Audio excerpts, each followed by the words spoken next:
Let me be clear, I don't like you people." Officer Travis Mitchell didn't hesitate when he said it. To him, Danielle Carter was nothing more than another black woman who would back down, another name he could throw into the system without consequence. He humiliated her in front of her daughter, escalated the situation until he had her in cuffs, and paraded her out of the diner like a criminal. He believed there would be no consequences, that this was just another routine display of unchecked power, another morning where his badge made him untouchable. But Danielle Carter wasn't just any woman. She was the wife of Marcus Carter, the new chief of police, the man Mitchell would soon answer to. Watch as it all unfolds. You won't believe what happens next. Before we go any further, comment where in the world you are watching from and make sure to subscribe.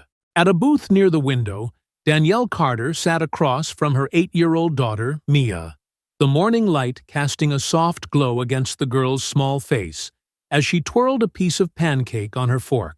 The young girl's braids bounced slightly as she tilted her head, watching her mother with the sharp attentiveness that only children possessed, her curiosity laced with excitement. "Mommy, when's Daddy coming home?" she asked, her voice light but filled with expectation. Danielle, who had just taken a sip of her coffee, smiled as she set the cup down, her fingers curling lightly around the rim. "Daddy's got a big day today. Remember? He starts his new job." There was a quiet pride in her voice, subtle but unmistakable, something that had settled in her chest ever since Marcus had received the call. Mia's eyes widened slightly as she straightened in her seat, clearly remembering the conversation. "His promotion?" she asked, her small hands pressing against the edge of the table as if the thought alone was something to hold on to. Danielle nodded, reaching for the syrup and drizzling just a little more onto her plate before glancing up at her daughter. "That's right.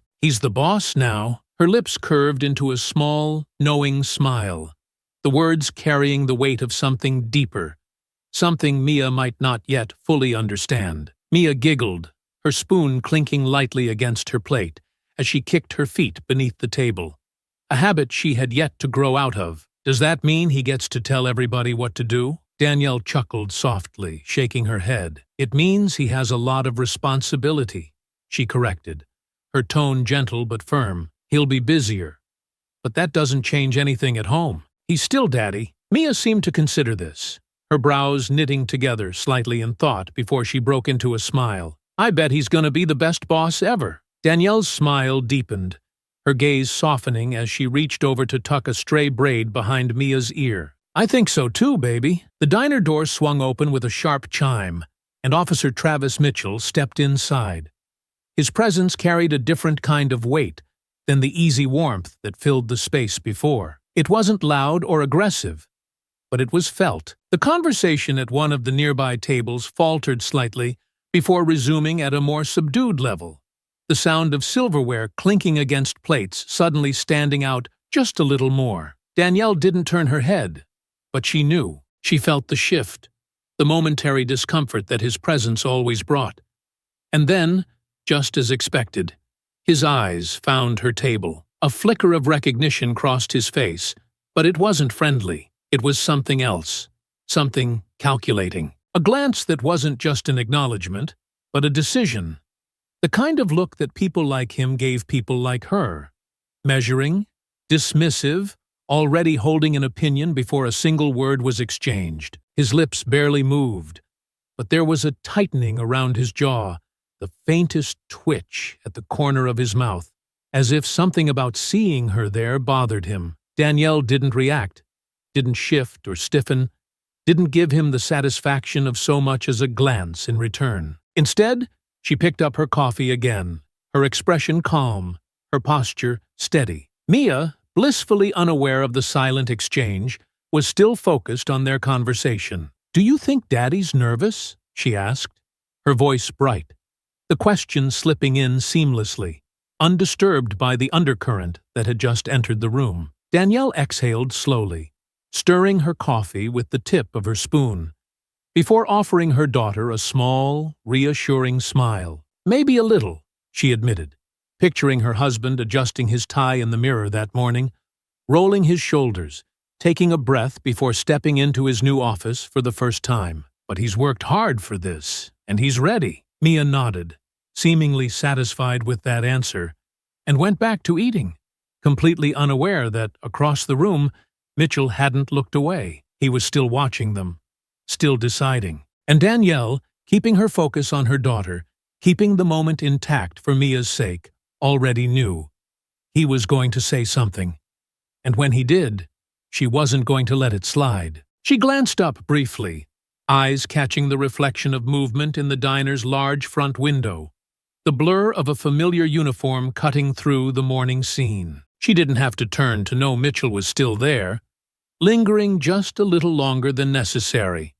His presence a quiet but deliberate weight, pressing at the edges of the moment. She refused to give him anything. Instead, she turned her attention fully back to Mia, who had just succeeded in cutting her pancake into neat little squares, her face lighting up with pride as she speared one with her fork. Danielle smiled. "Look at you. You're getting good at that." Mia grinned, her feet kicking lightly beneath the table as she reached for her juice with her free hand, her excitement still bubbling from their earlier conversation. "I bet Daddy isn't nervous at all," she said between bites, her voice brimming with confidence. "I bet he's already telling everyone what to do." Danielle chuckled, shaking her head. "I think he's still just getting settled in," she corrected, lifting her cup again. "He's got a lot to learn, but he's ready for it." Mia nodded as if that made perfect sense, and as she reached for the napkin beside her plate, her elbow caught the edge of her juice glass, knocking it sideways. It all happened quickly, too quickly to stop. The glass wobbled, the juice sloshing dangerously toward the table's edge, and in her rush to correct it, Mia jerked forward, her small shoulder bumping squarely into Mitchell just as he passed by. The officer's coffee spilled instantly, the dark liquid splashing onto his uniform, the heat of it undoubtedly seeping through the fabric. For a fraction of a second, everything stilled. The diner, though still filled with murmured conversation, seemed to pause in a way that wasn't quite visible but could be felt. The sound of silverware didn't stop, but the glances, the awareness, were there, rippling quietly beneath the surface. Mia's eyes went wide, her expression frozen between shock and immediate regret as she looked up at the officer, her mouth opening slightly, words struggling to form. Danielle was already moving, reaching instinctively for a napkin, her tone calm but firm as she turned to Mia. "It's okay, baby. It was an accident." Mitchell, however, wasn't looking at the mess. His eyes were fixed on Mia, his jaw set, his shoulders squared with that unmistakable posture of authority that had no business being directed at a child. His face twisted, not in visible anger, but in something close to it, something uglier in its restraint, something that held back just enough to stay on the side of acceptable but still carried an edge designed to make itself known. Danielle saw it immediately. Mia, still standing there, napkin clutched in her small hands, looked up at him with wide, uncertain eyes. And then Mitchell's lips curled ever so slightly. "Well," he drawled, brushing off his sleeve far too slowly, making a deliberate show of it, his voice carrying that practiced ease of someone who had long since perfected the art of condescension. "Guess I should have known better than to walk past a table like this." Danielle's fingers tightened subtly around the napkin, her expression remaining calm, controlled, even as something colder settled in her chest. She exhaled carefully, keeping her voice smooth as she focused on Mia first. "Go ahead and sit down, sweetheart. It's just coffee. It's not a big deal." Mia hesitated, still gripping the napkin like she wasn't sure what to do with it, her gaze flicking between her mother and the officer. Danielle, never breaking eye contact with Mitchell, nodded reassuringly at her daughter. Mia sat down. Only then did Danielle turn fully toward Mitchell, her posture poised, her tone polite but firm, carrying just enough weight to make it clear she wasn't going to let this go unanswered. "She's a kid," she said simply, her voice even, not a hint of apology in it. "It was an accident." Mitchell made a quiet sound, something that wasn't quite a laugh but carried the same dismissive tone, something that said he wasn't really interested in what she had to say. He reached for the napkin from his belt, dabbing at the front of his uniform with exaggerated movements before flicking a glance down at Mia. "Sure," he said, "but I guess when nobody teaches them to behave, accidents happen." Danielle felt it before she even processed it. The shift, the meaning, the weight behind the words that had nothing to do with spilled coffee. The diner was quieter now. It wasn't obvious. It wasn't the kind of silence that people acknowledged, but it was there, lurking beneath the surface, a tension that settled into the space like a storm gathering on the horizon. Danielle's breath came slow and steady, her fingers resting lightly on the tabletop, her eyes never leaving his. "I'm sorry. What was that?" she asked, her voice still smooth, still calm, but now carrying an edge of its own. Mitchell's lips twitched again, his head tilting just slightly. He liked this part. The push, the moment where he got to see how far he could go, how much he could get away with, how deep he could dig before the line snapped. He let out a small, mocking chuckle, shaking his head as he finally met her gaze, head on. "Relax," he said, his tone shifting just enough to sound casual, like the words didn't carry a deeper meaning. "I was just saying, sometimes these things happen when there's no—" And then he hesitated. He waited, just a second, just long enough to let her feel it. Then, farther around, the words landed like a strike.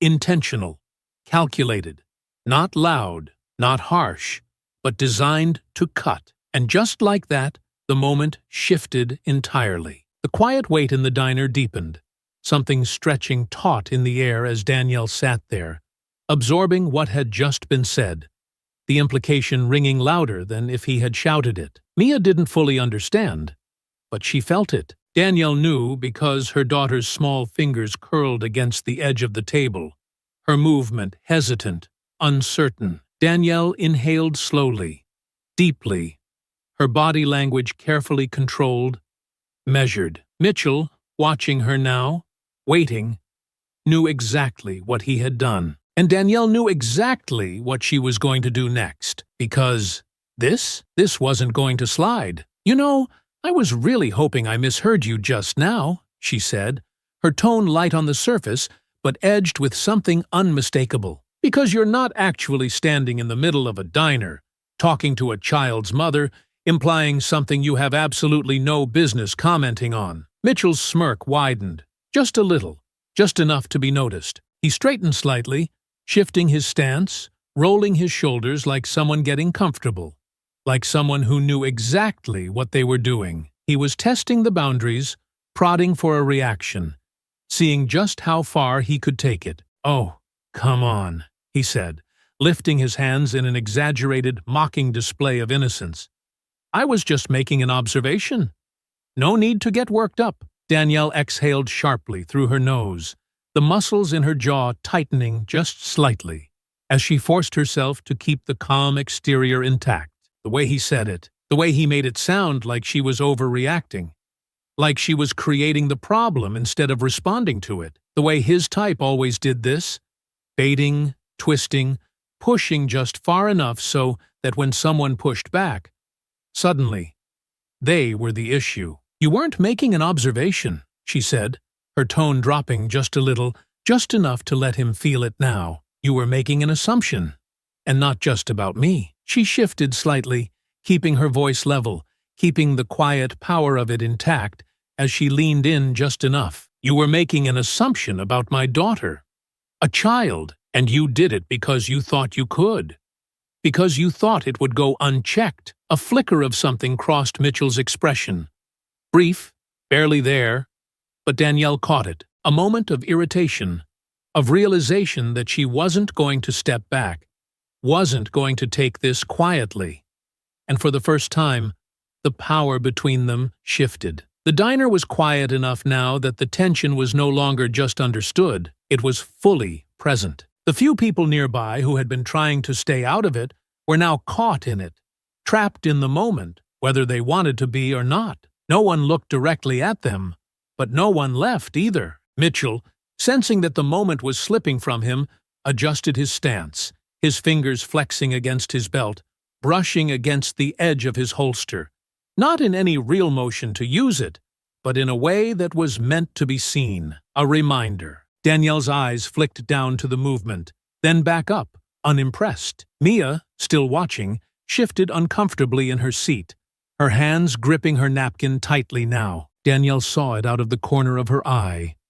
The small way her daughter had tensed, the way her breathing had become just a little more careful, and that wasn't going to happen. Danielle turned back to Mitchell, her expression even sharper now, quieter but stronger. "You know what's funny?" she said, tilting her head slightly. "I was just telling my daughter about her father this morning, about how he's stepping into a new role, about how he's worked hard to get to where he is." She let the words hang, deliberate, knowing that Mitchell didn't know yet, knowing that, right now, his ignorance was the only thing keeping him smug. She watched as he barely held back an eye roll, shifting his weight as if he were already dismissing the conversation, as if he had already decided he was done here. "Sure," he muttered, his voice lower now, but still carrying that same bored condescension. Danielle let out a slow, thoughtful hum. "You know, it's interesting,"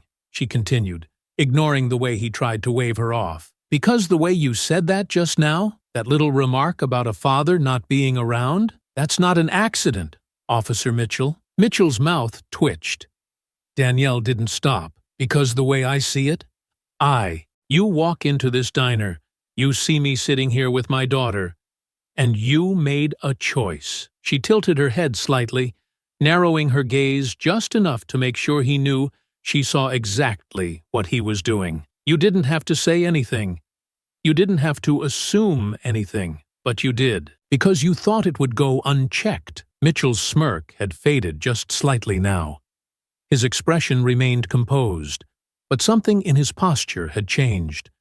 The confidence was still there, but now there was something else underneath, a flicker of irritation, of frustration. He didn't like being called out, didn't like that she wasn't letting it go, and Danielle saw it. She saw it, and she made sure he knew it. Mia, still watching, seemed unsure, glancing between them, sensing the energy shifting in a way she couldn't quite name. And Mitchell? Mitchell, now fully aware that he wasn't the one in control of the conversation anymore, exhaled sharply through his nose, letting out a low, forced chuckle. "Well," he said, straightening again, adjusting his belt with a sharp, unnecessary tug, "seems like someone's a little sensitive this morning." Danielle smiled then, not out of amusement, not because she was backing down, but because she had already decided she wasn't finished. "Oh no, officer," she said, her voice softer now, but heavier. "I'm just making an observation." Mitchell's jaw ticked.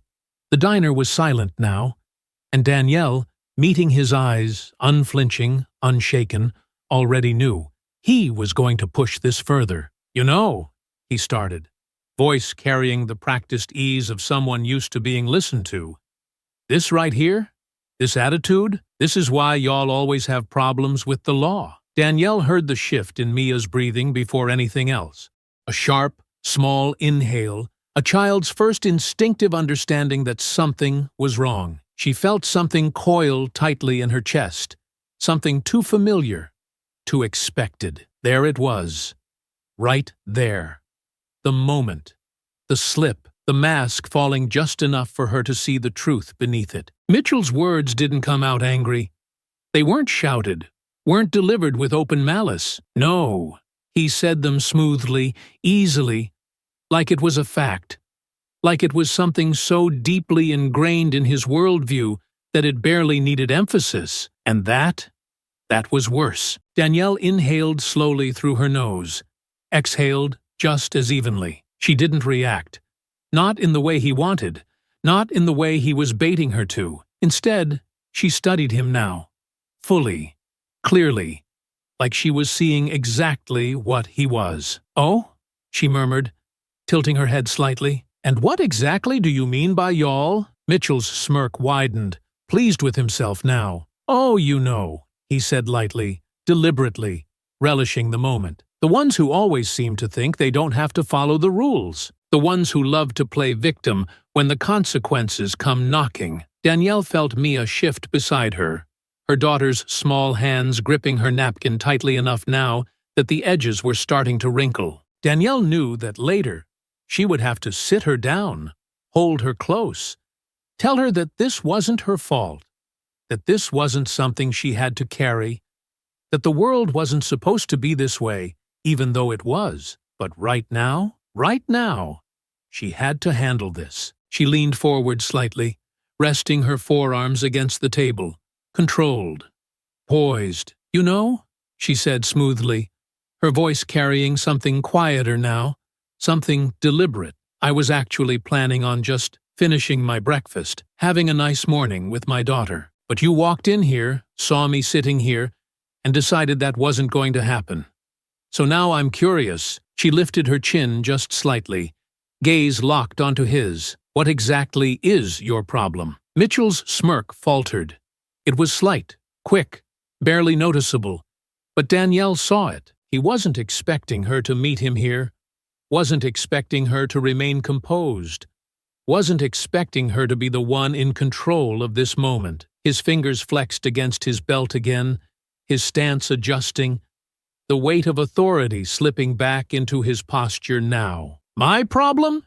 he repeated, his voice carrying an edge now. "Lady, I don't have a problem. You do." He let the words hang, shifting slightly so that his badge caught the light just enough. Danielle felt the moment twist, felt the shift from condescension to something heavier, something laced with a warning. Mia, sensing the change, leaned closer to her mother, her small frame pressing subtly against Danielle's side, seeking the unspoken reassurance of contact. Danielle's fingers, still resting on the table, curled slightly. And then Mitchell gave a mocking chuckle, shaking his head, as if this was nothing more than an inconvenience, an annoyance in his day. "See, this is exactly what I mean. You people love to make a scene, love to act like you're the victim the second someone calls you out. And then, when things don't go your way, you cry about it. Same old story." Danielle heard it. The slight inhale from the diner owner behind the counter, the way someone at a nearby booth shifted uncomfortably. But still, no one said anything. No one ever did. She let out a slow, measured breath, refusing to let the anger settle too deep, refusing to let it take root where it would cloud her judgment. Because he wanted that. That's what he was waiting for. She saw the way his fingers lingered near his belt, near his radio, ready for her to give him a reason. And then, before she could respond, before she could decide whether to deconstruct him with words, or simply let him sit in the weight of his own hatred, he did exactly what she expected. He smiled, bright, arrogant, triumphant. And then he said, casual as anything, "Then again, I guess I shouldn't be surprised. No father around, no real discipline. No wonder the kid's already a problem." Danielle felt something cold settle into her chest. Beside her, Mia, her sweet, brilliant, too observant for her age daughter, went still. For a fraction of a second, the diner was nothing but silence. Then Danielle stood up. The movement was smooth, slow, deliberate. She didn't rush, didn't slam her chair back, didn't react with the heat he was expecting. She refused to give him that. Instead, she placed both hands on the table, leaning forward just slightly, her expression calm but unwavering, her presence unshakable. "That," she said, her voice steady, cool, measured, the kind of controlled tone that carried more power than a shout ever could, "was the last thing you're going to say about my child." Mitchell's smirk didn't waver, but his body betrayed him. A shift, small, barely there, but she caught it. "Or what?" he drawled, tilting his head, pushing, still pushing, always pushing. "You gonna throw a tantrum? 'Cause a disturbance? Make me do my job?" Danielle's lips curled, not in a smile, but in something close, something sharp, something that told him she wasn't afraid of him. "No," she said smoothly, watching the way his fingers twitched slightly. "You're going to do that all on your own." Mitchell's jaw ticked. A pause, a beat, and then, exactly as she knew he would, He went for his radio. "Dispatch, this is Officer Mitchell," he said, his voice carrying a false calm, the kind of practiced tone that sounded professional enough over the radio, but was designed to do one thing: control the narrative before anyone else could. "I've got a disorderly individual at Mel's Diner. Female, black, mid-30s, refusing to comply with law enforcement directives. Possible escalation in progress." Danielle let out a slow, steady breath, forcing herself to keep her posture composed, her hands still on the table. He wanted a reaction. He wanted fear. He wanted submission. She wasn't giving him any of it. "Escalation," she repeated, tilting her head slightly, her voice carrying the same sharp control she had maintained since the beginning of this conversation. "Escalation would imply there was a threat, officer. I think we both know the only person trying to escalate anything here is you." Mitchell's jaw twitched, just slightly. But she saw it. He wasn't used to being challenged so directly. He exhaled sharply through his nose, his smirk returning, but now it was thinner, tighter, less certain. "Oh, I see what you're trying to do," he said, shifting his stance slightly, placing himself closer now, as if he was trying to make himself bigger, more imposing. "You think if you keep your voice nice and calm, if you act like you're in control, people will believe you. But I got news for you, lady. I'm the one with the badge here.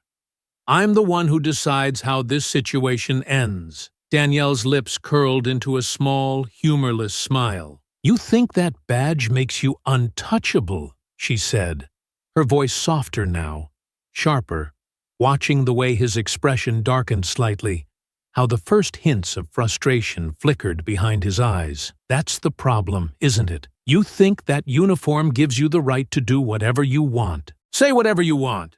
Treat people however you want." Mitchell snorted, shaking his head. "Spare me the lecture, sweetheart. I know exactly how this goes. You're gonna stand there, act all righteous, pretend like you didn't bring this on yourself, then when you're cuffed and in the back of my car, you'll start crying about how it's unfair." Danielle let out a quiet breath through her nose. She had heard it all before. He was baiting her. He wanted her to break, wanted her to snap, wanted her to give him the excuse. Instead, she straightened, her expression unreadable. "And when exactly did I break the law, officer?" she asked, tilting her head slightly. "Was it when I ordered breakfast? When I sat at my own table? When I refused to let you insult me in front of my child?" Mitchell's smirk hardened.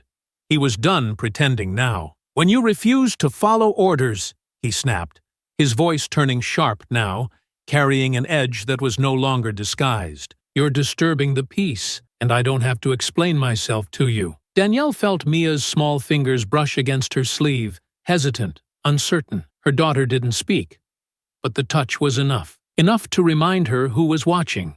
Enough to remind her that this wasn't just about her. Enough to remind her that she needed to handle this carefully, no matter how much she wanted to let the full force of her anger show. She turned her head slightly, just enough to catch Mia's wide, nervous eyes. "Sweetheart, listen to me," she said, keeping her voice steady, keeping the moment from collapsing under the weight of fear. "It's okay. I need you to be brave, okay?" Mitchell rolled his eyes, scoffing. "Oh, give me a break." A movement from the corner of the diner cut him off. Danielle saw it just as one of the waitresses, Lisa, a woman who had worked here for years, someone Danielle had known in passing, someone who had never been more than polite, was already stepping forward. Lisa's expression was tight, her movements brisk, but there was something in her eyes, something unspoken, something that carried weight. "I'll take her," Lisa said, her voice quick but firm. She reached a hand toward Mia, gesturing for her. "Come on, sweetheart. Why don't you come with me? You can wait in the back." Danielle's heart tightened, but she forced herself to nod. Mia didn't need to see this. Mia hesitated, her small fingers gripping the fabric of her mother's sleeve just slightly, her breath coming just a little faster. Danielle gave her hand a squeeze. "It's okay, baby," she said, soft, steady, reassuring. "Go with Miss Lisa." Mia looked up at her again, searching for something, For certainty. For safety. Danielle gave her a small nod. And after a moment, Mia slowly, hesitantly let go. Lisa took her hand, and as she led her away, Mia cast one more glance over her shoulder. Her face too young to carry this much worry, Danielle kept her expression composed, even as something in her chest ached at the sight. Then, just as Lisa disappeared with Mia into the back of the diner, Mitchell moved. His hand closed around her wrist, sharp, sudden, authoritative. Danielle snapped her gaze back to him. The touch was firm, deliberate, an unspoken declaration. "You just made this a whole lot harder on yourself," he said, his voice carrying the full weight of the authority he thought protected him. And just like that, the moment tipped over the edge. Danielle barely had time to brace herself before he twisted her wrist, before the cuffs came out, before the weight of his control came crashing down. The sharp click of the cuffs locking around Danielle's wrists sent a ripple through the diner.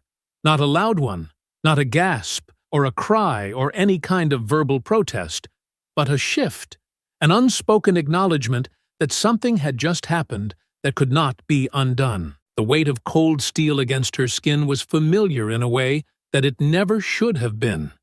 She had seen it before, on the news, in stories told in hushed voices, in viral videos where voices shouted about rights, even as hands were forced behind backs. But now it was her wrists bound together, and now her daughter was in the back of the diner, scared, listening, unable to see what was happening, but knowing. Mitchell's grip was firm, his fingers digging into her arm just slightly, enough to be felt, but not enough to bruise. Yet, he was careful in the way that men like him always were, rough in ways that didn't leave evidence, forceful in ways that couldn't be disputed later. Danielle kept her breathing steady, her expression composed, her posture unbowed, because he wanted her to struggle. He wanted her to fight back, to thrash, to give him an excuse. And she refused. "Look at that," Mitchell said, his voice carrying a mocking satisfaction, tilting his head slightly as he tugged her forward, forcing her to take the first step toward the door. "Just like I said, every single time it ends the same way. You people just don't know how to act right, do you?" Danielle inhaled slowly, carefully, letting the words settle in her chest, letting them sit there like burning coals, but refusing to let them ignite. "I think we both know exactly what you are," she said, her voice steady, even, razor-sharp, "and I think you're afraid to say it out loud." Mitchell's jaw tensed, his smirk faltering just slightly, and that was enough. Enough for her to know that she had gotten to him. Enough for her to know that, no matter how tight his grip was, he wasn't the one in control.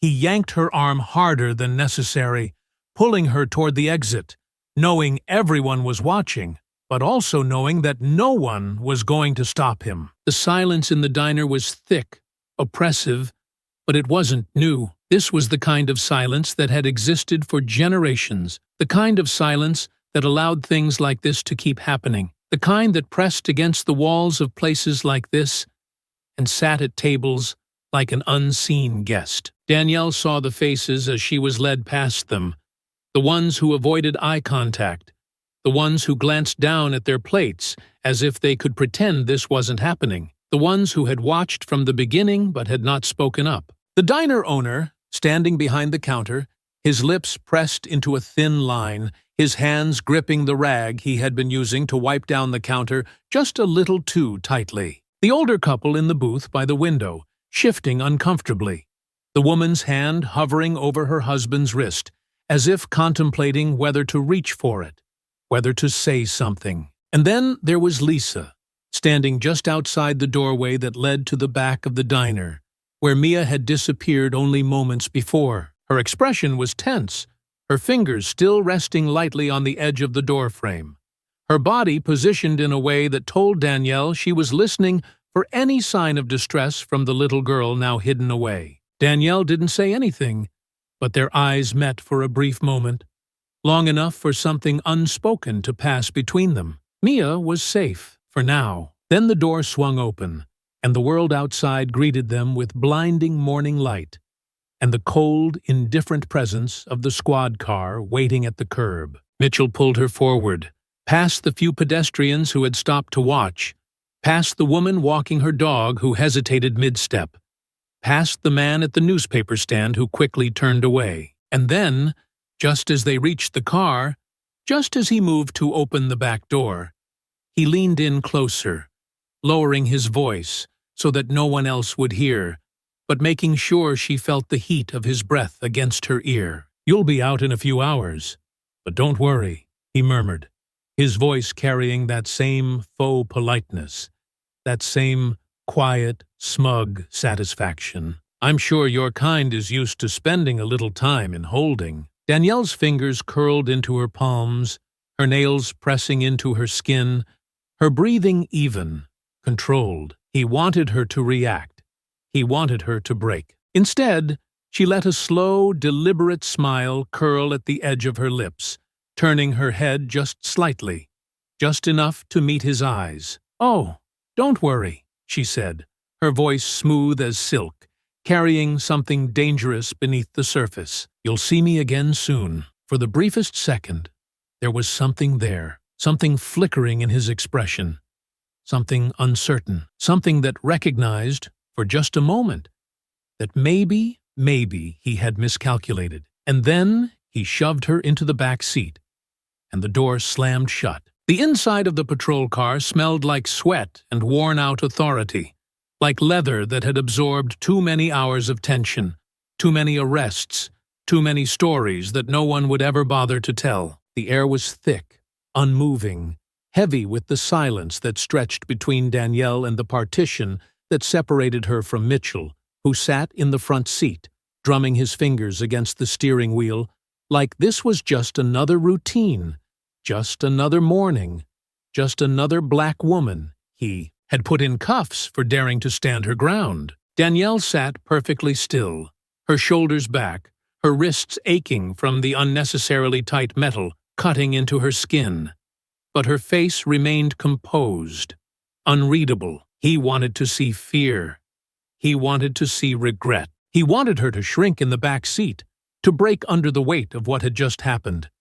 But she gave him nothing. Instead, she shifted slightly, rolling her wrists just enough to test the movement, then exhaled a slow, measured breath. "You always this eager to waste taxpayer dollars, officer?" Mitchell smirked without looking back, tilting his head slightly. "See, that's what I love about your kind," he said, his voice carrying that casual cruelty, that ease of dismissal. "Always got something to say.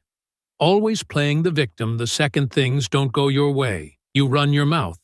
You get the consequences. Simple as that." Danielle let out a quiet hum, tilting her head against the headrest, watching the buildings blur past the window as they drove through town. "I think it's funny," she mused, voice steady, sharp, "how people like you always say you're kind, but never have the spine to say what you really mean.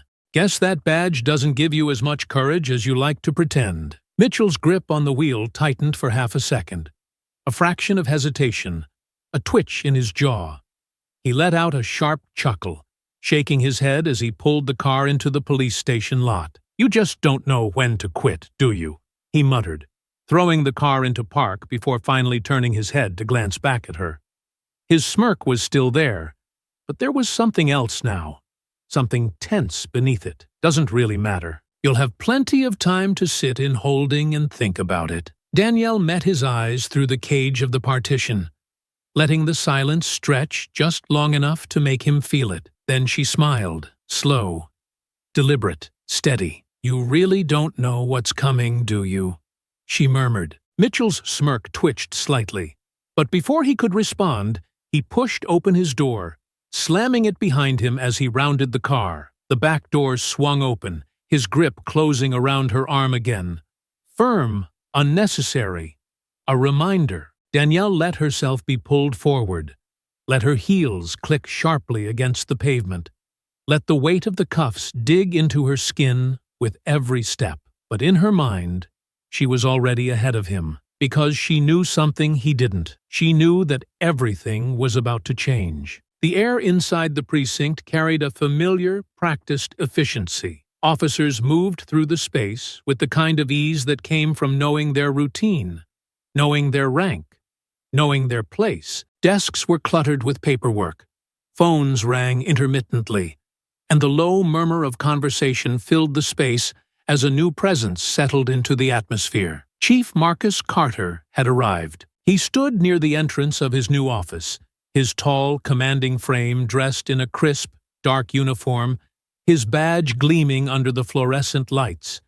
His posture was relaxed but firm, his expression neutral but observant, taking in the movement around him, the shifting energy of the room. He wasn't the kind of man who needed to raise his voice to make an impression. His presence was enough. A few officers glanced in his direction, some openly watching, some pretending to stay focused on their tasks, but still sneaking careful glances, trying to gauge him, measure him, figure out what kind of leader he would be. He had been introduced to a few already, most polite, some cautious, a few clearly uncertain. He had expected that. He had walked into precincts before where the weight of his presence alone had been enough to shift the air. This was no different. He had just finished exchanging words with his second-in-command, Captain Reynolds, an older officer with a lined face and a gaze that carried more curiosity than hostility, when the front doors of the station swung open. Marcus turned instinctively, his posture still easy, his mind still half-focused on the conversation. And then he saw her, Danielle, handcuffed, led by an officer who hadn't even noticed him yet. Marcus felt the world tilt, snap, recalibrate all at once. For a moment, he was frozen, not out of uncertainty, not out of hesitation, but out of the sheer, unreal weight of the moment. And then, before his brain had even caught up to his body, he was already moving. He stepped forward, his voice cutting through the air like steel. "What the hell is this?" Mitchell stopped abruptly,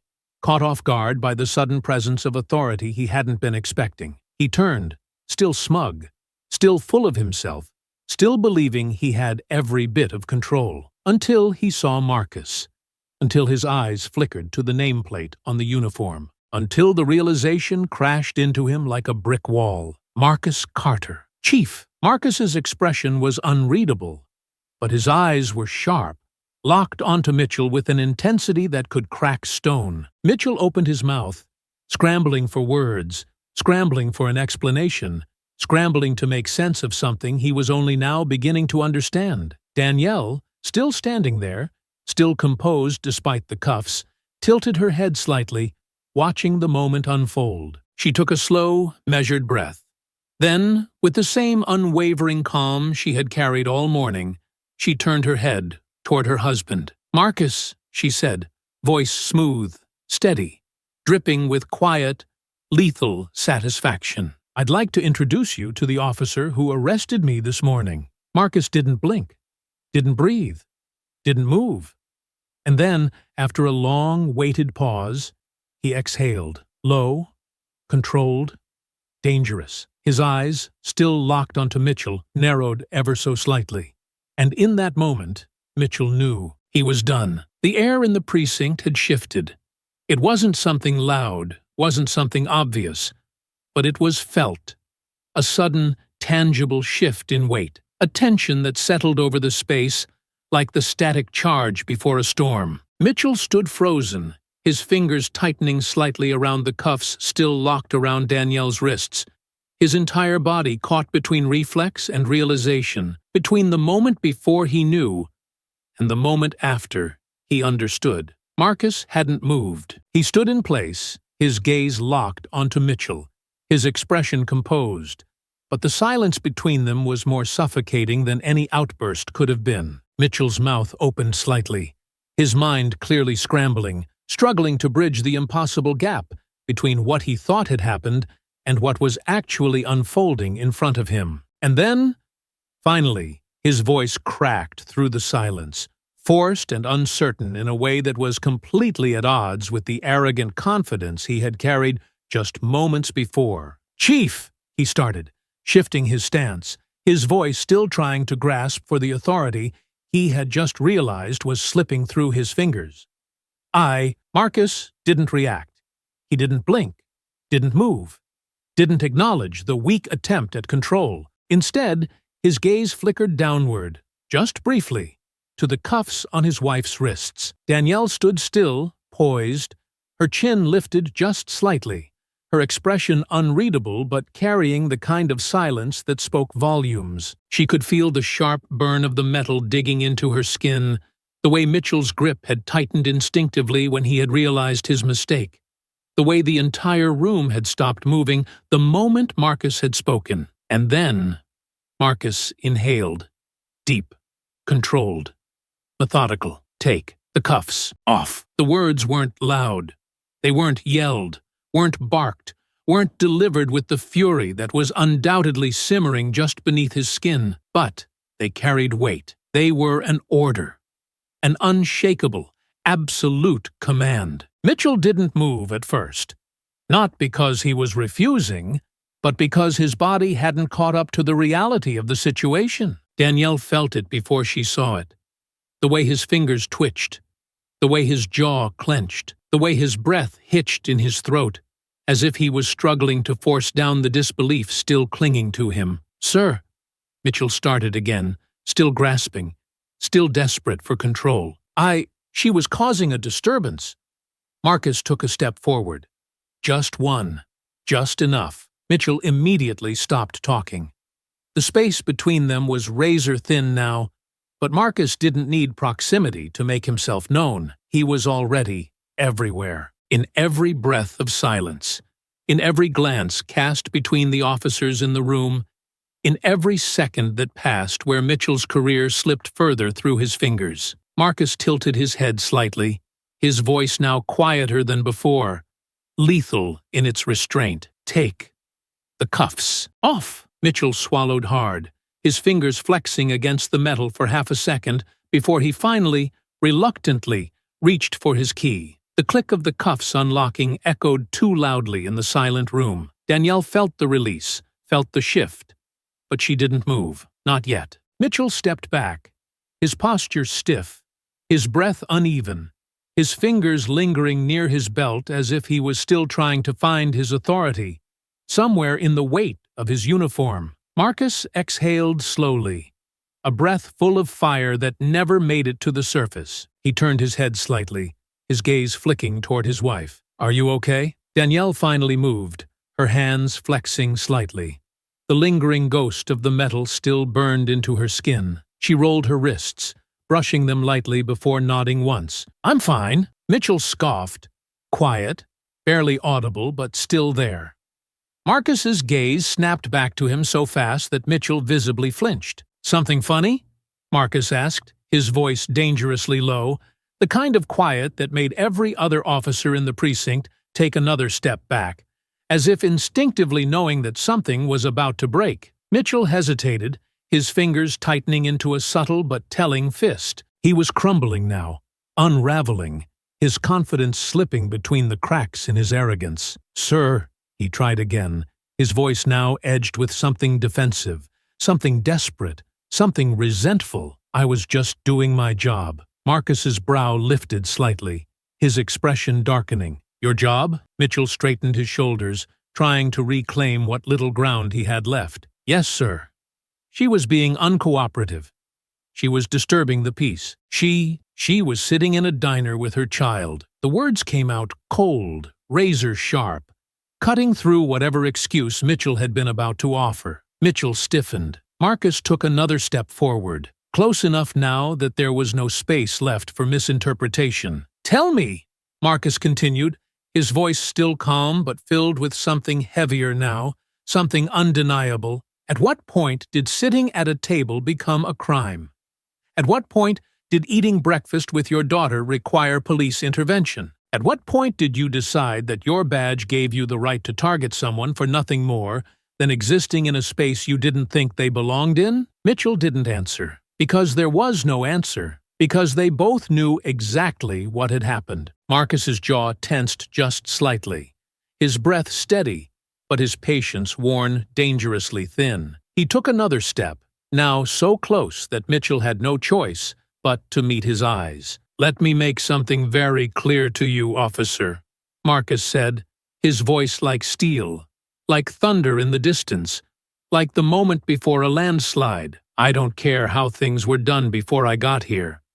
I don't care what you thought you could get away with. I don't care how much you think that uniform protects you. What I care about is this." His voice dropped lower now, even sharper. "You are a disgrace to this badge.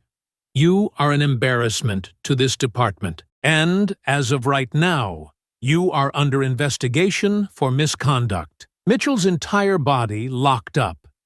He inhaled sharply, his mouth opening as if to argue, as if to push back, as if to fight. But there was nothing left to fight for. The room had already chosen. The officers standing around the precinct, the ones who had been silent at first, were no longer just bystanders. Some looked relieved. Some looked cautious. Some looked at Mitchell with the kind of detachment that told him he was already lost. Because no one was going to stand beside him now. Because the balance of power had shifted. Because he wasn't the one in control anymore. Marcus took a slow step back, straightening, exhaling as if releasing the last bit of restraint he had left. Then, without breaking eye contact, he lifted a hand and motioned to two officers standing nearby. "Take his badge." Mitchell's breath caught. Marcus's voice was absolute. "And take him out of my sight." The station remained frozen in the aftermath of Marcus's words, the weight of his authority settling over the room like a slow-moving storm, heavy with unspoken consequences. Mitchell stood stiffly, his fingers still curled into tight fists, his chest rising and falling with shallow, clipped breaths. His face was twisted into something caught between disbelief and defiance, his mind clearly rejecting the reality unfolding in front of him. This wasn't how this was supposed to go. He was the officer. She was the problem. This wasn't discipline. This was politics. His jaw clenched as his gaze flickered around the room, his grip tightening on the last fraying threads of authority he thought he still held. Marcus's voice cut through the heavy silence again, measured and controlled but carrying an undeniable finality. "Take his badge." The order landed like a hammer, and the weight of it hit Mitchell square in the chest. One of the officers nearby, a man Mitchell had worked alongside for years, shifted uneasily before stepping forward. His expression was carefully neutral, his gaze firm but unreadable, as if even he wasn't quite sure whether to feel satisfaction or discomfort at what was happening. "Travis," the officer muttered, low and warning. Mitchell's eyes snapped to him, his nostrils flaring. "Are you serious?" His voice was sharp, incredulous, bordering on frantic. "You're really gonna do this?" The officer didn't answer. Because it wasn't a choice. The moment stretched, Mitchell's entire body thrumming with barely contained outrage.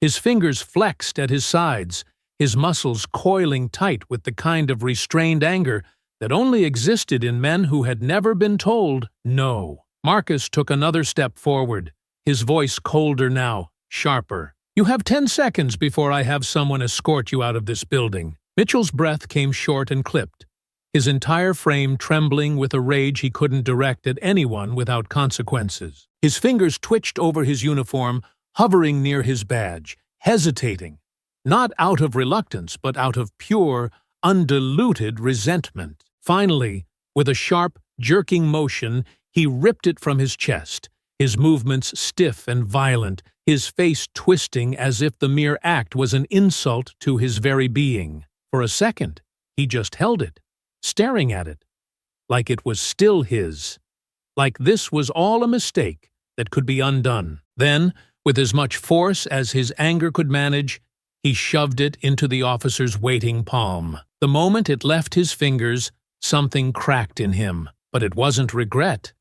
It wasn't even fear. It was rage. Mitchell's chest heaved, his fingers curling into his palms, his jaw locking so tight it looked as if his teeth might shatter under the pressure. He let out a sharp, huffed breath, his entire body coiled with the unbearable weight of a man who had never once believed that he would be the one in this position. "This is bullshit," he spat, voice cutting through the room, thick with venom and indignation. "I did my damn job." Marcus didn't move. Danielle, standing just a few feet away, finally rolled her wrists, the sharp ache from the cuffs fading now as she tilted her head slightly, studying the man unraveling before her. "Did your job," she repeated, slowly, deliberately, her voice coated in a layer of something cold and sharp. "So tell me, Officer Mitchell, what exactly was your job supposed to be today? Was it the part where you insulted a mother in front of her child? Or the part where you escalated a situation because I refused to let you get away with it?" She let the words land, let the silence sit, let the moment stretch just long enough before delivering the final cut. "Or was your job just to remind everyone in that diner who you thought had power?" Mitchell's eyes flashed with something sharp, something ugly. "I don't need to justify myself to you," he sneered, his voice low, seething. "You don't know what it's like, dealing with people like you, day in and day out.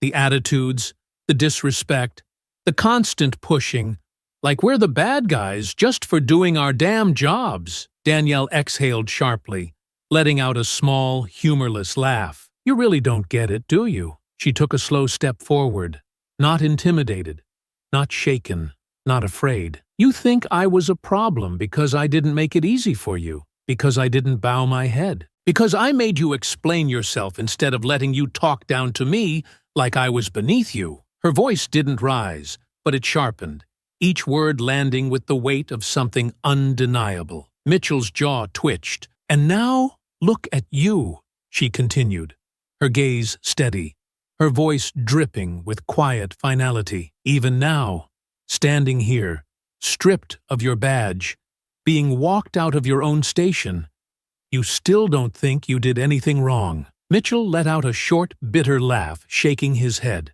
"I didn't." His voice was hard, certain. "This isn't justice. This is a goddamn witch hunt." His eyes snapped back to Marcus, burning with resentment. "You can play the hero all you want, Chief, but you and I both know exactly what's happening here." He took a sharp step forward, his lip curling. "You're making an example out of me. That's it. This isn't about justice. It's about power. Yours, not mine." Marcus stared at him, his expression unreadable, his breath measured, his presence unmoving. Then, slowly, he exhaled, and he smiled. It wasn't a smirk. It wasn't triumphant. It wasn't mocking. It was worse. It was the kind of smile that came from a man who knew he had already won. "You finally understand," Marcus said, his voice quiet, deadly. "This is about power." He let the words settle, let them sink in, let Mitchell choke on them before delivering the final blow. "And you don't have any anymore." Mitchell's face darkened, his hands twitching at his sides, his body still resisting the reality of the moment. The two officers who had been standing nearby finally stepped forward, one placing a firm hand on Mitchell's arm. "It's time to go," the officer muttered. Mitchell jerked his arm out of reach, but he didn't fight. Not because he had accepted it, but because he still believed this wasn't over, because he still believed he was in the right, because he still thought, somehow, some way, he could win. Danielle watched him go, her eyes never leaving him, her stance steady, unyielding. He didn't look back, because he couldn't, and as the doors to the station swung shut behind him, she knew that whatever fight was still left in him, it didn't matter anymore, because this was the beginning of the real reckoning. The town did not stay quiet. The moment Officer Travis Mitchell was escorted out of the precinct, the ripples of what had happened spread outward like cracks in glass, splintering through the community in ways that no one could ignore. Within hours, the news broke. The chief of police had placed a decorated officer under investigation for misconduct. Some read the headlines and saw justice. Others saw betrayal. And Mitchell? He saw an opportunity. Because he wasn't going to fade quietly into irrelevance. He wasn't going to let himself be another name added to the growing list of officers sacrificed to appease an agenda he refused to believe in. He was going to fight. By morning, The story was on every news station, local papers plastering the headline across their websites, radio hosts dissecting every angle, and social media exploding with debates that carried more fire than fact. There were two camps. One side saw the truth, the footage, the diner patrons coming forward, the weight of a system that had long protected men like Mitchell, until they were finally forced to answer for their actions. But the other side? The other side refused to believe it was that simple. "This is political," a retired officer grumbled on a local morning show, his voice lined with the kind of bitterness that always came from those who couldn't see the cracks in the foundation they had spent decades defending. Chief Carter came in with an agenda. "This isn't about justice. This is about power." The same words Mitchell had hissed in the precinct. The same justification.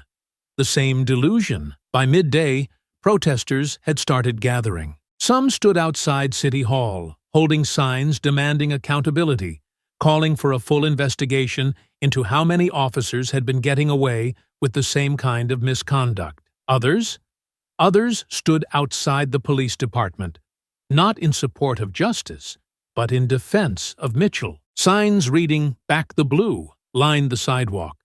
Voices fueled not by facts, but by fury, refusing to accept that maybe, just maybe, the badge did not make a man untouchable. And in the midst of all of it, standing in front of a podium hastily set up outside his lawyer's office, Mitchell made his announcement. Camera shutters clicked.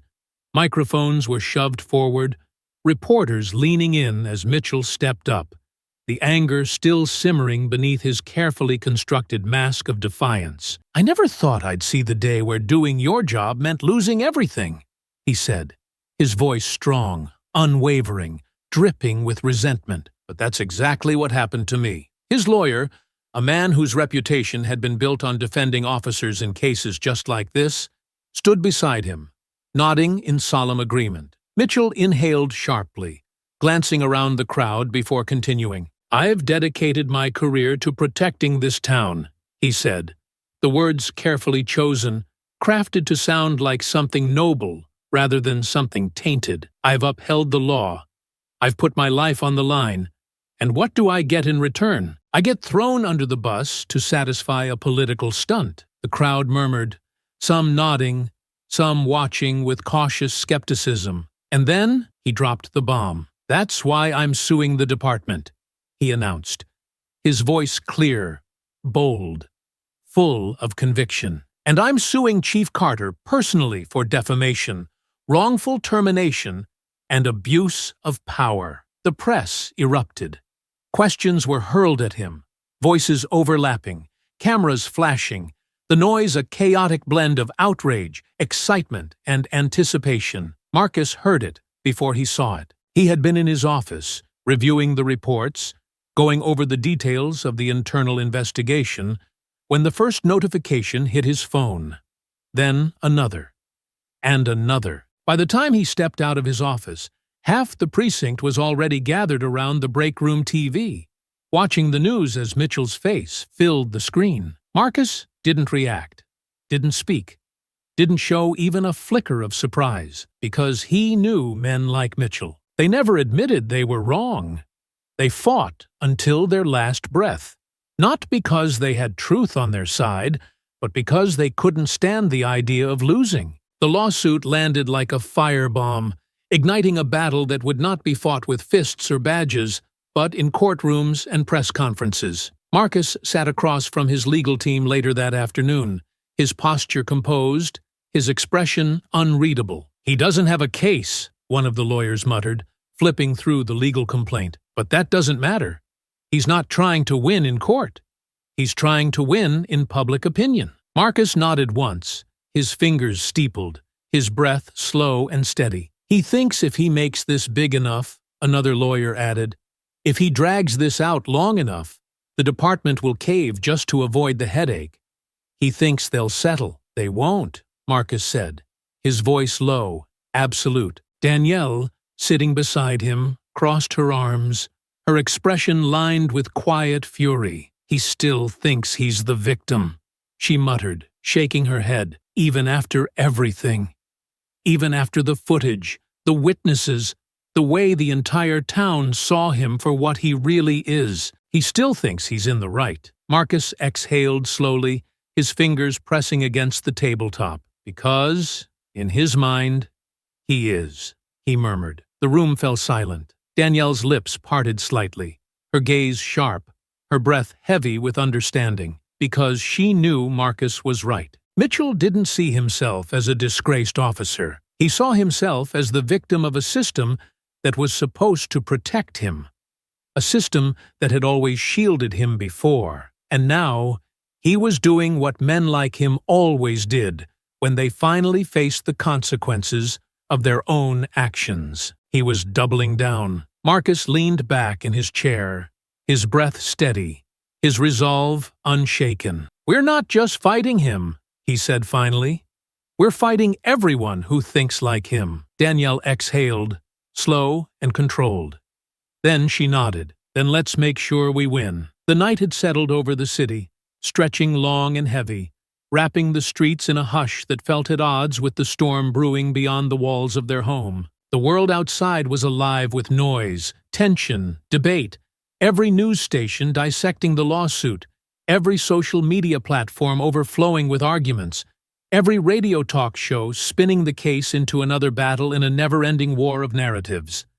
But inside the Carter household, it was quiet. Not peaceful, just quiet. Danielle stood in the kitchen, her fingers resting lightly against the counter, her body still, her mind far from the warm glow of the light above her. It had been a long day, too long. The kind of day where everything felt stretched tight, where exhaustion sank deeper than just the body. It settled in the bones, in the spaces between thoughts, in the kind of silence that wasn't truly restful. She heard footsteps before she saw her, small and careful, the hesitant patter of bare feet against the floor. Mia. Danielle turned, already knowing the look she would find in her daughter's eyes, wide, searching, full of too many questions for a child so young. "Hey, baby," Danielle murmured, her voice softer than she expected, smoothing the exhaustion from her tone as she knelt down to meet her. "Couldn't sleep?" Mia shook her head, her small fingers twisting into the hem of her oversized sleep shirt. "Too much noise," she admitted quietly. Danielle's heart tightened. She knew Mia wasn't talking about the house. She was talking about the world outside. Mia hesitated, her little brows knitting together, the words forming before she was ready to say them. "And then, are they mad at Daddy?" Danielle inhaled, deep and steady, forcing herself to hold her daughter's gaze, not to look away, not to soften the truth so much that it became something else entirely. She reached out, brushing a gentle hand over Mia's hair before speaking. "Some people are," she admitted, her voice even. "Some people don't like that Daddy made sure the right thing happened." Mia's lips pressed together tightly, processing. "But he's the boss. Why are they mad at him for stopping the bad guy?" Danielle let out a slow breath, feeling the weight of that question settle deep into her chest. She wished she could tell Mia the world was as simple as that right and wrong were clear, that consequences always found the guilty, that people who did bad things were punished, and people who did good were always rewarded. But Mia was 8 years old, and already the world was trying to teach her something different. "It's not always easy to make people see what's right," Danielle said, choosing her words carefully, threading truth with reassurance. "Some people don't want to see it. Some people get mad when they have to answer for the things they've done. And sometimes, when someone like Daddy makes sure they do, they try to fight back." Mia frowned, shifting on her feet. "Like when you tell someone to say sorry, but they don't want to?" Danielle let out a small, quiet laugh, shaking her head. "Kind of like that," she said gently. "Except instead of saying sorry, they're trying to make it seem like they didn't do anything wrong at all." Mia's frown deepened, frustration flickering in her young features. "That's not fair." "No," Danielle agreed softly. "It's not." Mia stared down at the floor, processing, thinking, her small hands still gripping her shirt. Then, finally, she looked up again, her voice quieter now. Is Daddy gonna be okay? Danielle's chest ached at the way she asked it. So small, so uncertain, so full of the kind of worry a child shouldn't have to carry. She smoothed a hand over Mia's cheek, leaning in closer, letting her voice drop into something solid, something certain. Daddy is the strongest person I know, she said, her words low but full of quiet, unwavering truth. And he's not alone. We're in this together, all of us. And no matter what happens, we'll be okay. Mia watched her carefully, her small face searching for cracks, for doubt, for anything that might make her believe otherwise. But there was nothing. Danielle saw the tension ease, not completely, but enough. Mia gave a slow, thoughtful nod. And then, without a word, she stepped forward, wrapping her arms around Danielle's neck. Danielle's throat tightened, her arms curling around her daughter, holding her close, feeling the small weight of her, the warmth of her, the fragile strength of a child trying to understand a world that wasn't fair. They stayed like that for a moment. A long, quiet moment, standing in the kitchen, in a house filled with shadows and worry, but also love.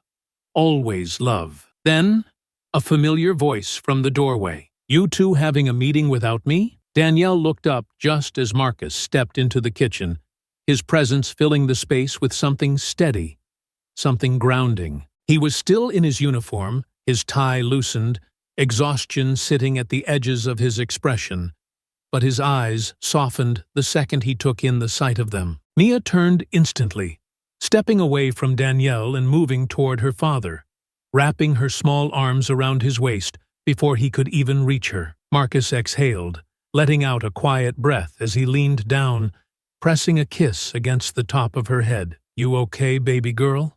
He murmured. Mia nodded, her voice muffled against his shirt. I just wanted to make sure you were. Marcus's jaw tightened, emotion flickering in his features before he smoothed it away. He held her a little tighter, just for a second, before finally pulling back and crouching to meet her eyes. I'm good, he promised. But you know who's even better? Mia tilted her head. Who? He smiled. Small but genuine. You. Mia's face brightened just a little, her lips curling into something soft, something real. Danielle watched them, something warm unfolding in her chest, even in the midst of everything. Marcus straightened, his hand resting lightly on Mia's shoulder as he met Danielle's gaze over her head. A silent exchange, a question, a confirmation. She nodded, just slightly, just enough. Mia let out a small yawn, rubbing her eyes with the back of her hand, and Danielle took that as her cue. Come on, baby, she murmured, pressing a hand to Mia's back. Time for bed. Mia didn't argue, and as she followed her mother down the hall, she turned once more, her gaze finding her father. Marcus offered her a small wink. Mia smiled, just a little, before disappearing into her room. Danielle returned minutes later, finding Marcus still standing in the kitchen, leaning against the counter, his expression heavier now that Mia was gone. She stepped toward him, her arms crossing loosely. It's getting ugly, she murmured. Marcus let out a slow breath. It's gonna get worse. Danielle nodded, unsurprised. Then we fight. Marcus turned his head, his gaze locking onto hers. And then, finally, he let the exhaustion show. She saw it. She stepped closer, resting a hand against his chest, feeling the slow, steady beat beneath her palm.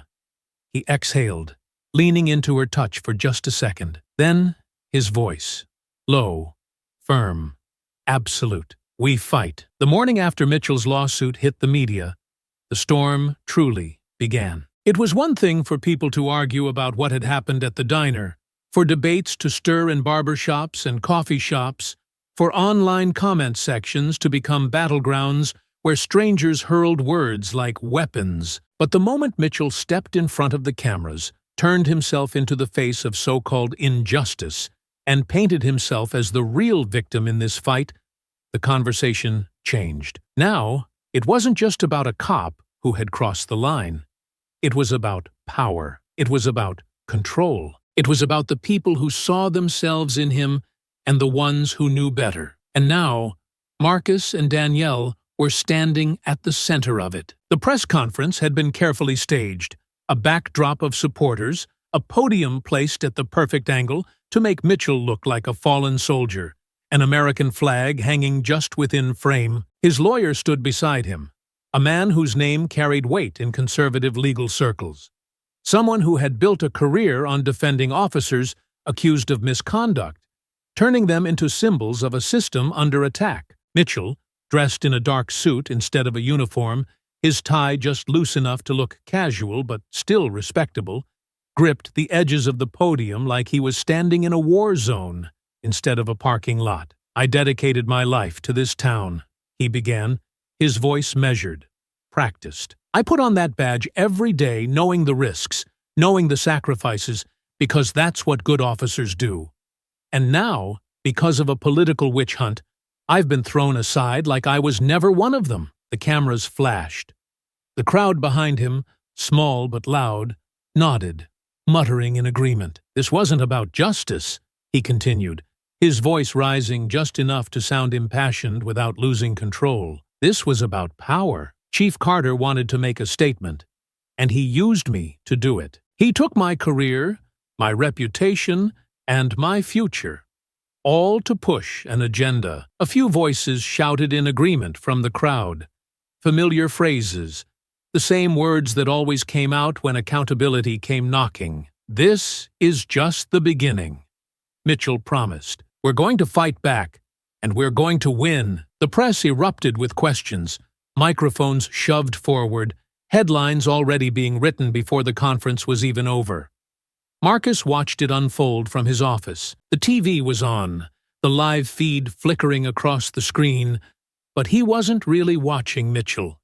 He was watching the people behind him, the supporters, the ones nodding along, the ones clutching their signs, the ones who weren't really there for him, but for what he represented. "This isn't about him anymore," Marcus muttered, his jaw tight, his arms crossed over his chest as he stood in front of the screen. Danielle, seated at the desk, leaned back slightly, her fingers tapping against the polished wood. "It never was." Marcus exhaled sharply, rolling his shoulders back, forcing the tension to settle. "He's going to drag this out," Danielle continued, studying the footage like she was dissecting a chessboard. "He knows he can't win in court, but that's not the point.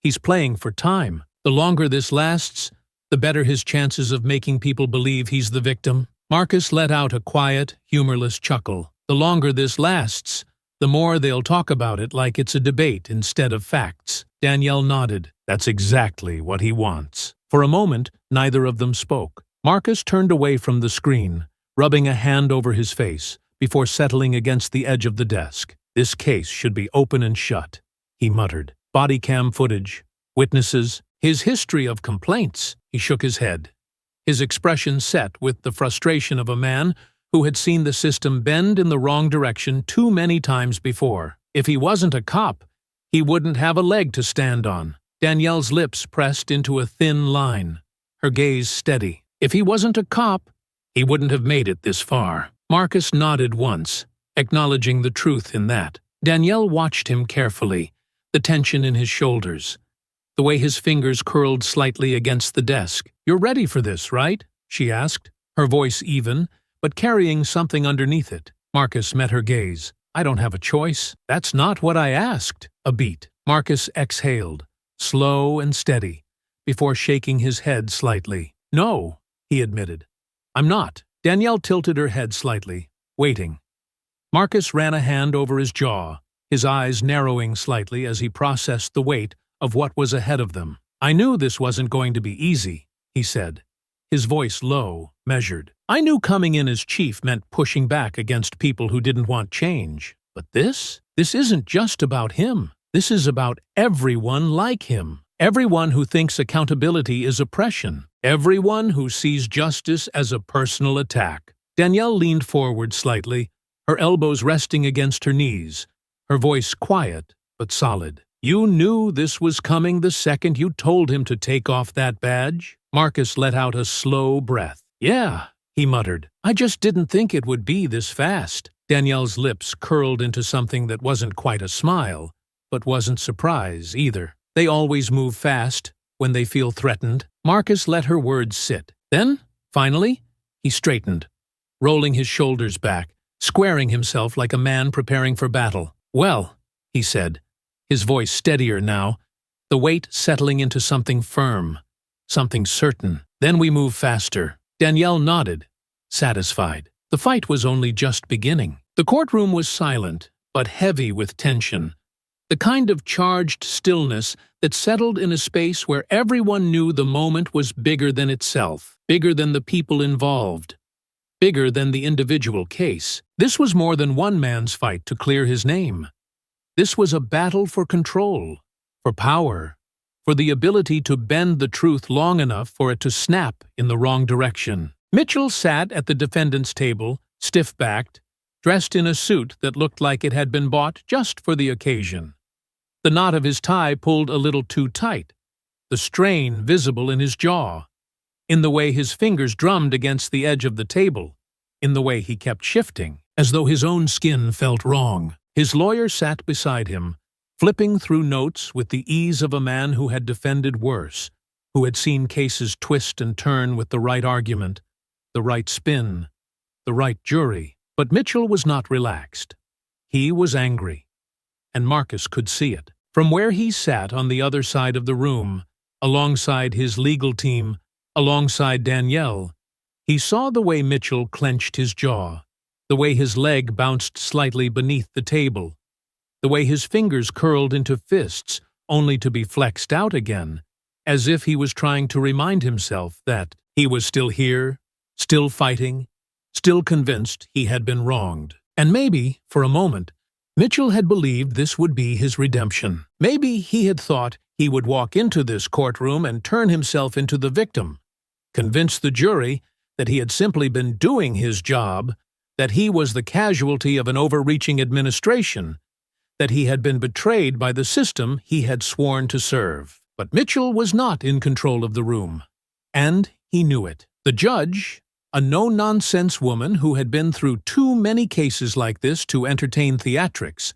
glanced up from her notes. "Mr. Mitchell, please take the stand." Mitchell stood, his movements sharp, controlled, as though every step toward the witness stand was an act of defiance. His lawyer had prepped him, had told him to remain calm, to keep his answers measured, to let his indignation show, but not spill over. But Marcus knew men like Mitchell, and he knew that self-control was not his strong suit. Mitchell took his oath, sat down, adjusted his tie. He was ready to perform. His lawyer stepped forward. "Officer Mitchell," he began, his voice smooth, practiced, the tone of a man who had rehearsed this part of the play 100 times before. "Tell us, in your own words, what happened on the day of your termination." Mitchell exhaled sharply, as if the mere thought of it filled him with bitterness. "I was doing my job," he said, his voice carrying through the courtroom,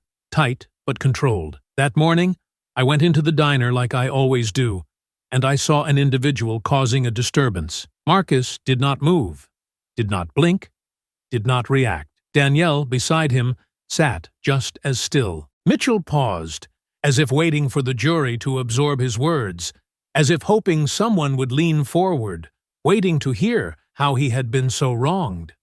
His lawyer nodded. "And this individual, a woman," Mitchell corrected, his voice dripping with something sour, something bitter, sitting there, making a scene. "I tried to de-escalate, but she got aggressive." The words hung there, sharp, deliberate. Marcus's fingers curled against his knee, but his expression remained impassive. Mitchell was lying, but not in the way that would break him. He was crafting a version of the truth that allowed him to look like the victim. His lawyer nodded, as if this was exactly what he had expected. "And when you say aggressive, what exactly do you mean?" Mitchell turned slightly, as if addressing not just the lawyer, but the jury, the audience, the people who would shape the end of this fight. "I mean, she was disrespectful," he said. "She wouldn't listen to a direct order from an officer of the law. She was combative.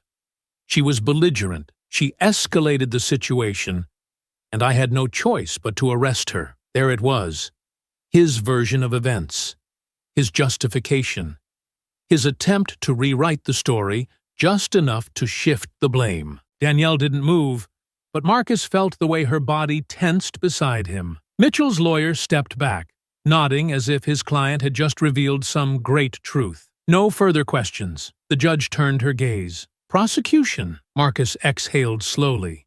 As their lawyer, a sharp, no-nonsense woman named Ellen Vasquez rose to her feet. She had been waiting for this. She took a slow, deliberate step forward, flipping through her notes before fixing her gaze on Mitchell. "Officer Mitchell," she began, her tone polite, but with an underlying sharpness that could not be ignored. "I want to go back to something you just said. You stated that Ms. Carter was combative." Mitchell nodded stiffly. "Did she physically threaten you?" Mitchell hesitated. A second too long. "No," he admitted.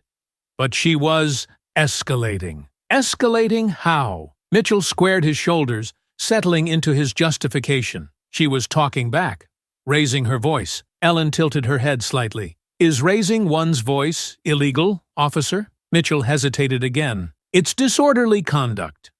Ellen nodded. "Disorderly conduct. Right. Now, you've been an officer for several years, correct?" 15, Mitchell answered, as if his tenure was a badge in itself. "In those 15 years, how many times have you arrested someone for disorderly conduct based solely on raising their voice?" Mitchell's jaw tightened. The room was still. Ellen let the question linger. Then, before Mitchell could answer, she flipped a page in her file, her voice turning even sharper. "Or is it only disorderly when a black woman doesn't back down?" Marcus heard the collective inhale from the audience. Mitchell's face twisted. "That's not what happened," he said.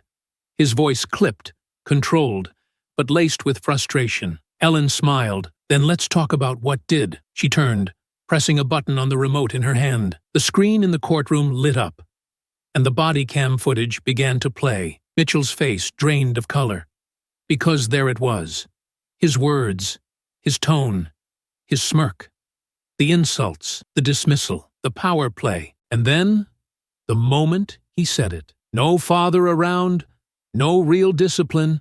No wonder the kid's already a problem. The courtroom was silent. Mitchell's fingers twitched. Ellen turned back to him, her expression unreadable, but her victory already clear. No further questions. The air in the courtroom was thick with expectation, every breath slow and measured, every movement deliberate, every word carrying more weight than it should. Mitchell sat rigid, his face drawn tight, his fingers curled into fists on the table, his jaw clenched so hard it looked like he was barely holding himself together. He had spent weeks painting himself as the victim, convincing himself that the world had turned against him, that this wasn't justice, but a personal vendetta. But now, the weight of his own words sat heavy in the room, his voice recorded, his intentions laid bare, his justifications crumbling beneath the evidence. And yet, he still thought he could win. Danielle sat across the room, calm, composed, steady in a way that defied the chaos Mitchell had tried to bring down on her. She had been waiting for this moment. Not for vengeance, not for satisfaction, but for truth. The judge called her name. She stood, smoothing her hands down the front of her blazer before making her way to the witness stand. Her heels clicked softly against the polished floor, the only sound in the otherwise silent room, each step deliberate, unhurried, unshaken. She raised her right hand, took the oath, lowered herself into the seat. Ellen Vasquez, their lead attorney, stepped forward, her presence unwavering, her tone measured but firm. "Ms. Carter," Ellen began, flipping open her notes, though it was clear she hardly needed them. "I'd like to take you back to the morning of your arrest. Can you tell us, in your own words, what happened?" Danielle exhaled slowly, meeting Ellen's gaze, then turning slightly to face the jury. "My daughter and I were having breakfast," she said, her voice smooth, unhurried, controlled. "It was our usual routine. She had just been telling me how proud she was of her father's promotion. That morning, all I was thinking about was how to explain to her what leadership meant, what responsibility meant, how important it was to do the right thing, even when it was hard." She paused, letting the moment sit, letting the weight of those words sink in. And then Officer Mitchell walked in. Her tone did not change. She did not look at him.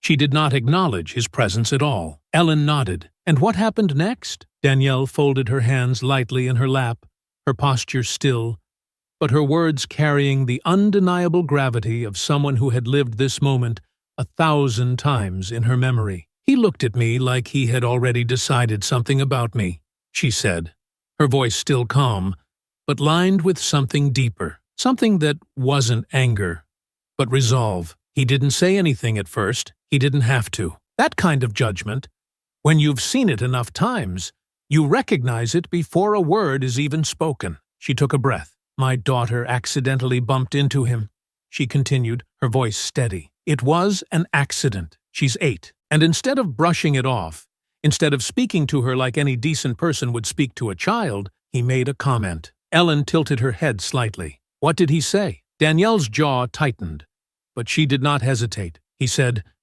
Guess I should have known better than to walk past a table like this. The words hung in the room like a slow-burning match, the unspoken meaning so clear it didn't need to be explained. Ellen took a slow step forward. And how did that make you feel? Danielle met her gaze. Like I wasn't a person to him, she said simply. Ellen let that sit for a moment before continuing. What happened after that? Danielle inhaled again.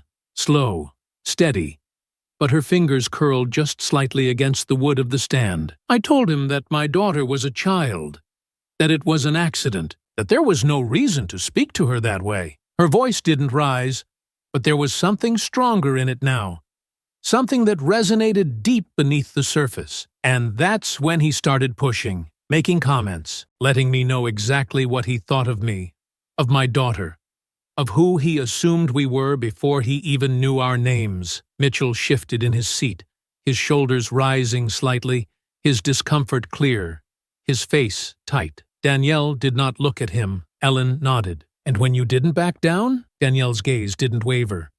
He escalated. Silence. Ellen took a slow step closer. He arrested you? Danielle nodded once. Yes. Had you committed a crime? No. Were you threatening him? No. Were you violent? No. Ellen turned to the jury, letting those answers sink into their bones. Then she turned back. Ms. Carter, she said, voice softer now, but no less commanding. I need you to answer this as honestly as you can. Why do you think Officer Mitchell arrested you that day? Danielle knew the answer before the question was even finished. She turned her head, locking eyes with the jury, her voice clear, unshaken. Because I didn't let him dehumanize me, she said, each word landing like a strike of thunder. Marcus felt the breath leave his chest.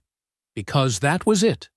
That was the truth at the center of all of this. Mitchell hadn't arrested her because she was a threat. He hadn't arrested her because she was disorderly.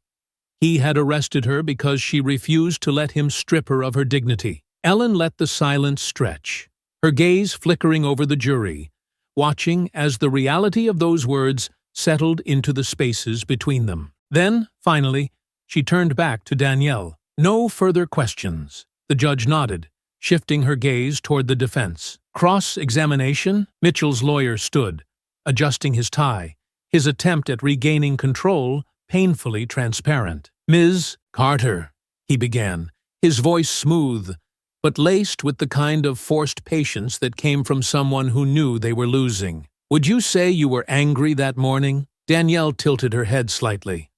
Wouldn't you be? A few quiet chuckles from the gallery, quickly silenced. Mitchell's lawyer forced a thin smile. But your voice was raised. Danielle shrugged slightly. I was standing up for my daughter. So you admit you escalated the situation? No, she said simply. I just didn't let him get away with what he wanted. The lawyer hesitated. He had nothing, and he knew it. Marcus watched as he cleared his throat, flipping through his notes, searching for anything that might save him. But there was nothing left to say. Danielle had spoken the truth, and it was now etched into the walls of that courtroom. Undeniable. Immovable. No further questions, the lawyer muttered, defeated. Danielle stood, walked back to her seat, and never once looked in Mitchell's direction, because he was already nothing to her. The jury had been deliberating for 3 hours. The courtroom held its breath.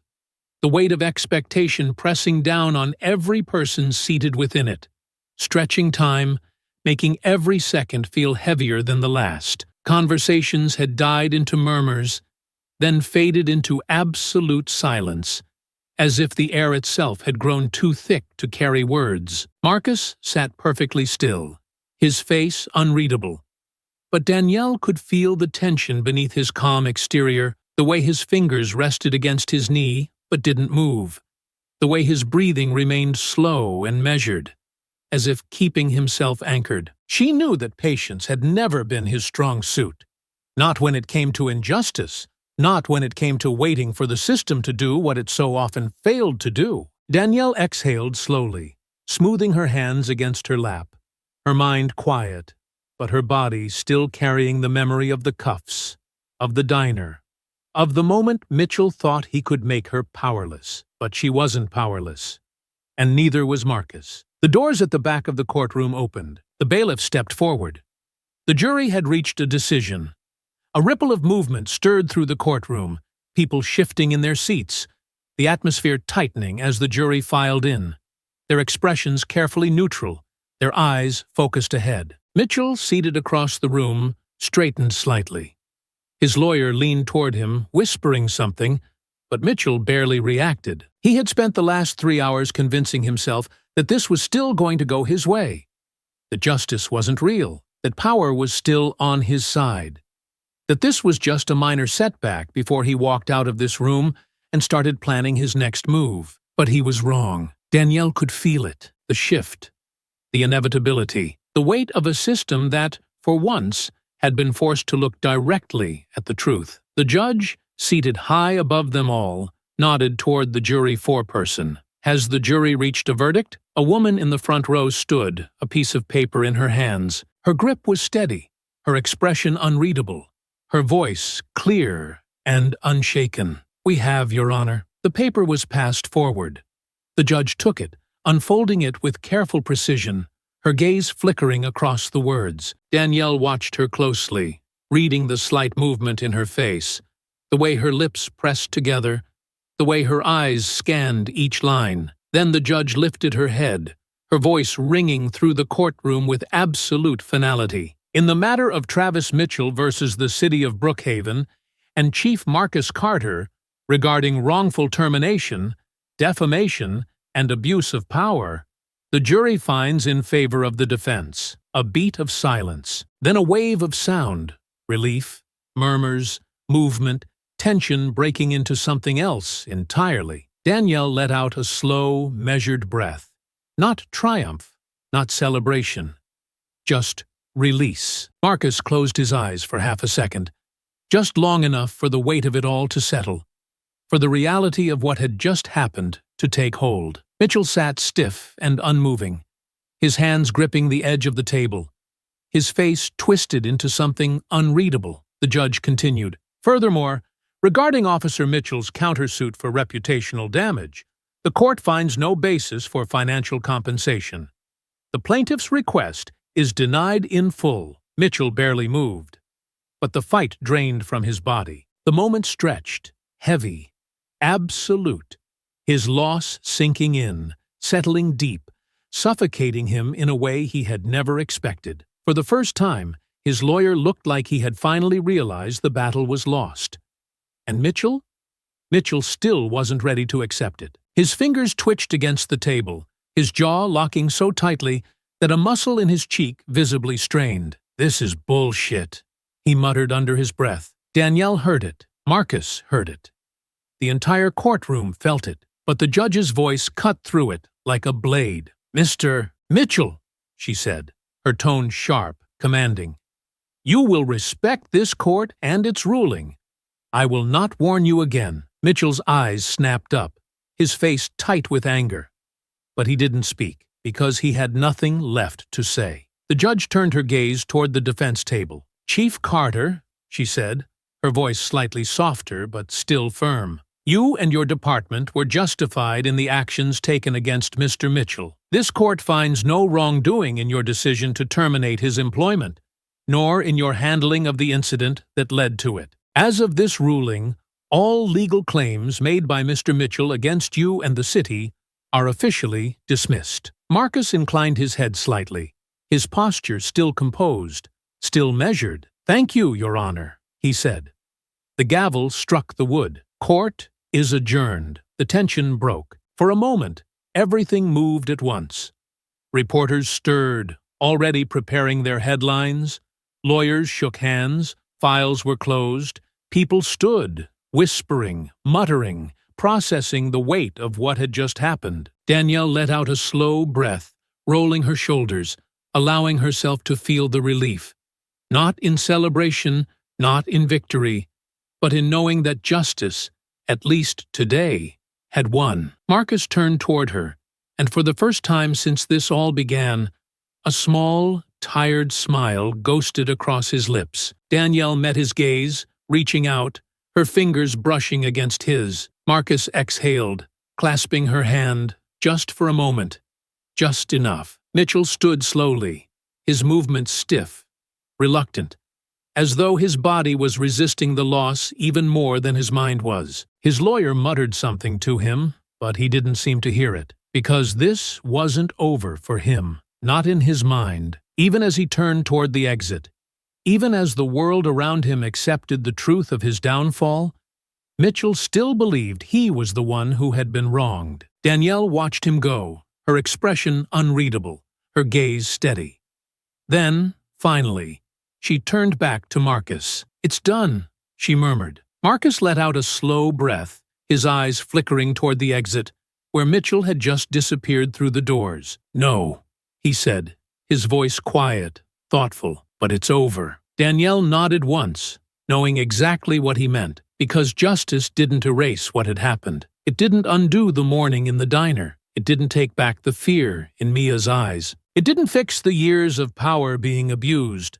The people who had suffered before this case, the ones who never had their day in court. But it was a step, a firm, unshakable step, and they would take it, together. The house was quiet when they returned home, but not the same kind of quiet they had been living in these past few weeks. It wasn't the heavy, suffocating kind, the one that filled the spaces between worry and waiting, the one that settled over their home like a storm cloud that never quite passed. This was different. This was relief. Marcus unlocked the front door, stepping inside first, letting out a slow, measured breath as he loosened his tie, rolling his shoulders as if he could finally let the weight of everything slip off of him, piece by piece. Danielle followed behind him, closing the door gently, her body still carrying the tension of the day, but in a different way now. Not in fear, not in anticipation, just in knowing that something had ended. They stood there for a moment,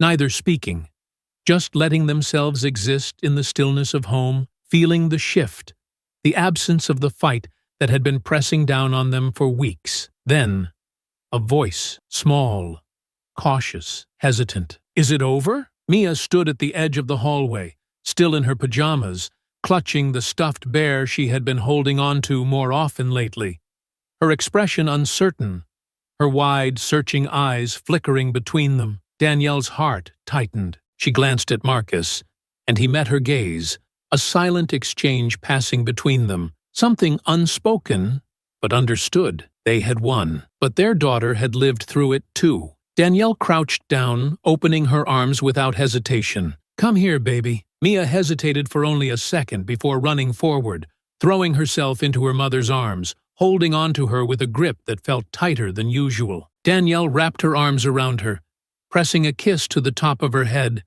breathing her in, the warmth of her, the smallness of her, the innocence that had been tested, but not broken. Marcus crouched beside them, running a hand gently down Mia's back, his voice softer than it had been in weeks. "It's over," he said. And for the first time, the words carried truth. Mia pulled back slightly, blinking up at him. "Really?" Danielle nodded, brushing a few curls from her daughter's face. "Really?" Mia let out a small breath, something between a sigh and relief, then frowned slightly, her little hands still gripping onto the fabric of her mother's sleeve. "What happens now?" Danielle glanced at Marcus again, then back to Mia. "Now," she said, smoothing a hand down her daughter's back, We go back to normal." Mia tilted her head. "Like before?" Danielle hesitated. Then she shook her head. "No," she admitted softly. "Not like before." Mia thought about that, her small brows furrowing, but there was no sadness in her expression, just curiosity. Then, finally, she nodded. "Okay." Marcus let out a slow breath, shaking his head slightly before reaching out and pulling Mia into his arms, holding her close as he stood up. She let him, resting her head against his shoulder, small and safe in his hold, wrapped in the warmth of a father who had carried too much, but never let her see the weight of it. Danielle watched them for a moment, something settling inside her. They were okay, not untouched, not unchanged, but okay. Marcus turned, his free hand reaching for Danielle's, pulling her into him, pressing a kiss to her forehead. Something unspoken passing between them. Danielle closed her eyes, letting herself feel it. The warmth, the end of something, the beginning of something else. And then, just like that, the weight was gone. For the first time in weeks, they were simply a family. No courtrooms, no battles, no noise, just them. The case didn't disappear from the news overnight. There were still conversations, still debates, still people who refused to accept the verdict, who refused to acknowledge what had been laid out in front of them. But it didn't matter. The department felt it. The officers who had watched everything unfold, the ones who had been silent, the ones who had been uncertain, the ones who had seen what had happened, and finally understood that power could no longer be wielded without consequence. Things changed. They didn't change all at once, but they did change. Complaints that had once been ignored were now investigated. Officers who had once been untouchable found themselves under scrutiny. The badge no longer protected those who thought it gave them a right to be above the people they served. And Mitchell? Mitchell was gone. Disgraced. A footnote in a case that would be remembered long after his name was forgotten. Justice had done what it was supposed to do. And that was enough. I hope you enjoyed that story. Please share it with your friends and subscribe so that you do not miss out on the next one. In the meantime, I have handpicked 2 stories for you that I think you will enjoy. Have a great day.